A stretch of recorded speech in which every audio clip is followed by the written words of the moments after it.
let's try a place that's not so rainy. Let's go indoors. Let's go.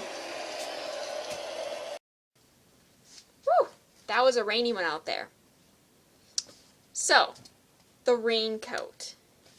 Now, to thank some people for that, there's three major guys. Thomas Hancock, Charles McIntosh, and Charles Goodyear.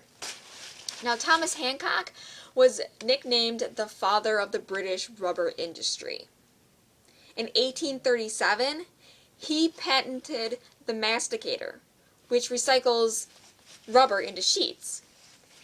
Now, Charles McIntosh, he was from Scotland, he wanted to waterproof clothing.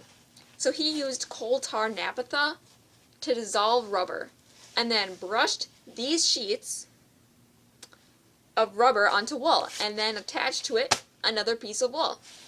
In 1823, he patented his invention. However, this fabric was way too stiff in the cold weather and too sticky in hot weather.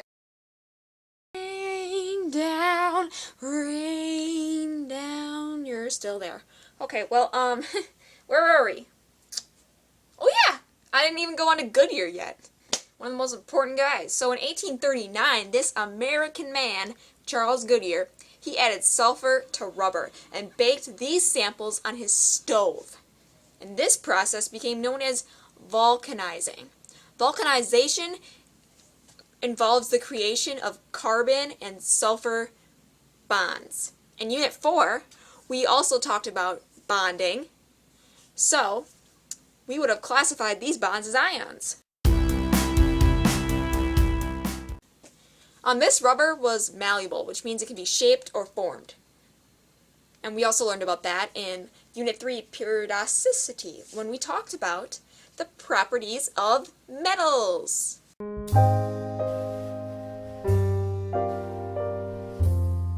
So after that tragic, sad moment, it was okay because Hancock, he used his masticator to get the rubber into thin sheets and then sold them to McIntosh. And guess what McIntosh did then? He did the same old thing that Goodyear would have done. He vulcanized the rubber.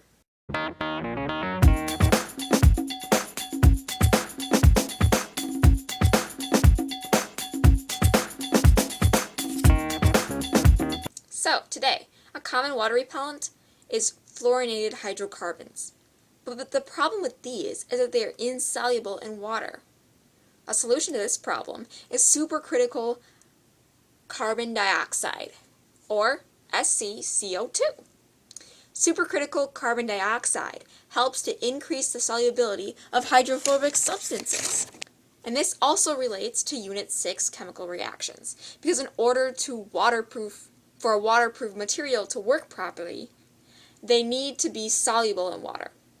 In Unit 6, solubility was defined as the ability for one substance to dissolve another at a certain and given pressure and temperature. So, whether you think that a raincoat is outdated, ugly looking kind of thing that should only be worn in the 80s, 90s, maybe never at all, they led the way to a lot of different fabrics. We got coats, snow pants, other kinds of rubbers like tires, and all these wonderful items out there that without them, we'd be cold. Whether or not you really want to wear a raincoat, there's a lot of things that were changed because of these guys. These three incredible and smart, intelligent men who took enormous amounts of time out of their life to make something so simple that we take for granted. Every single second we get out of bed, or we go off to work, or we go to Appleton East School, or we eat at McDonald's. This is something so beyond our comprehension that unless we were one of those three guys, we will never truly know their struggles. So what I say to you guys is enjoy the rain, because We got some pretty cool inventions out there. Ta-ta for now.